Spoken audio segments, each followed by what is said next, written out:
എല്ലാവർക്കും നമസ്കാരം. ഇന്ന് നമ്മൾ വളരെ പെട്ടെന്ന് ചെയ്യാൻ പറ്റുന്ന നല്ല ഹെൽത്തി ആയിട്ടുള്ള ഒരു ഓട്സ് ദോശയുടെ റെസിപ്പി നോക്കാം. ഈ റെസിപ്പിയിൽ നമ്മൾ ഗോതമ്പ് പൊടിയോ അരിപ്പൊടിയോ ഒന്നും തന്നെ ചേർക്കുന്നില്ല. ഓട്സ് മാത്രം വെച്ചിട്ടാണ് നമ്മൾ ഈ ദോശ തയ്യാറാക്കി എടുക്കുന്നത്.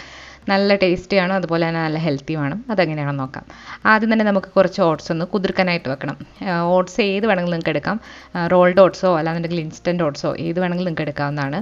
നമ്മളിവിടെ ഒരു കപ്പ് ഓട്സിന് ഒരു 1.5 കപ്പ് വെള്ളം ഒഴിച്ചിട്ടാണ് ഇത് കുതിർക്കാനായിട്ട് വെക്കുന്നത്. 10 മിനിറ്റ് മാത്രം ഇത് കുതിർക്കാനായിട്ട് വെച്ചാൽ മതി, കൂടുതൽ സമയം കുതിർക്കണ്ട. ഇത് കുതിർത്തിട്ട് നമ്മൾ ദോശ ഉണ്ടാക്കുമ്പോഴാണ് കറക്റ്റായിട്ട് നമുക്ക് ഇളക്കാനും നല്ല ക്രിസ്പി ആയിട്ടൊക്കെ കിട്ടുന്നത്. കുതിർക്കാതെ നമ്മൾ പെട്ടെന്ന് അരയ്ക്കുകയാണെന്നുണ്ടെങ്കിൽ അതുപോലെ വരില്ല. 10 മിനിറ്റ് നമ്മളിപ്പോൾ ഇത് കുതിർത്ത് എടുത്തിട്ടുണ്ട്. ഇനി ഇത് നമ്മൾ അരച്ചെടുക്കാൻ പോവാണ്.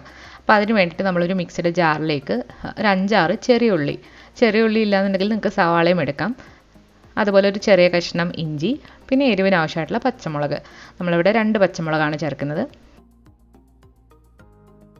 ഇനി നമുക്കിതിലേക്ക് നേരത്തെ കുതിർത്ത് വെച്ചിരിക്കുന്ന ഓട്സ് ചേർക്കാം. ഇനി എക്സ്ട്രാ ആയിട്ട് നമ്മൾ വെള്ളം ഒന്നും ചേർക്കേണ്ട ആവശ്യമില്ല, കുതിർത്ത് വെച്ചിരിക്കുന്ന വെള്ളം തന്നെ മതി. ഇതിലേക്ക് ഇനി കുറച്ച് ഉപ്പും കൂടി ഇട്ടിട്ട് നല്ലപോലെ ഒന്ന് അരച്ചെടുക്കണം.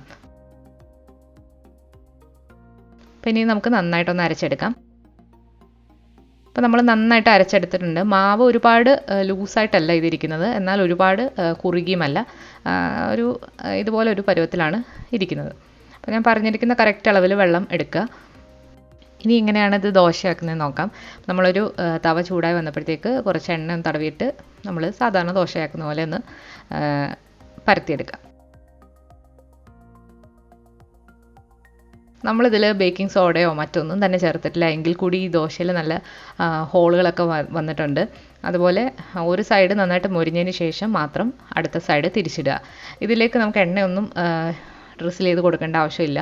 നമുക്ക് വേണമെന്നുണ്ടെങ്കിൽ കുറച്ച് എണ്ണയൊന്ന് സൈഡിലൊക്കെ ഒന്ന് ചുറ്റിച്ച് കൊടുക്കാം. അപ്പോൾ ഇനി ഇതൊന്ന് തിരിച്ചിട്ടിട്ട് നമുക്ക് 2 സൈഡും ഒന്ന് മൊരിച്ചെടുക്കാം. 2 സൈഡും തിരിച്ചിട്ടിട്ടാണ് നമ്മൾ ഈ ദോശ എടുക്കുന്നത്. അപ്പോൾ ഇത് ചൂടോടുകൂടി തന്നെ കഴിക്കാം.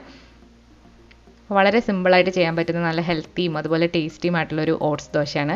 അപ്പോൾ നമ്മളിതിന് മുൻപ് ഒരു ഓട്സ് ദോശ അപ്ലോഡ് ചെയ്തിട്ടുണ്ട്. അത് ഓവർനൈറ്റ് നമ്മൾ ഫെർമെൻ്റ് ഒക്കെ ചെയ്ത് വെച്ചിരിക്കുന്ന ദോശയാണ്. അപ്പോൾ അതിന് ഒന്നുകൂടെ ഗുണങ്ങളുണ്ട്. അപ്പോൾ ആ റെസിപ്പി നിങ്ങൾ ഇതുവരെ കണ്ടു നോക്കിയിട്ടില്ല എന്നുണ്ടെങ്കിൽ അതുകൂടെ ഒന്ന് കണ്ടു നോക്കണം. അപ്പോൾ ഈ വീഡിയോ ഇഷ്ടമായാലും നിങ്ങൾ ട്രൈ ചെയ്ത് നോക്കാൻ മറക്കരുത്. അതുപോലെ നിങ്ങളുടെ അഭിപ്രായങ്ങൾ കമൻസിലൂടെ അറിയിക്കുക. പുതിയൊരു റെസിപ്പി വീഡിയോ ആയിട്ട് നമുക്ക് വീണ്ടും കാണാം. താങ്ക്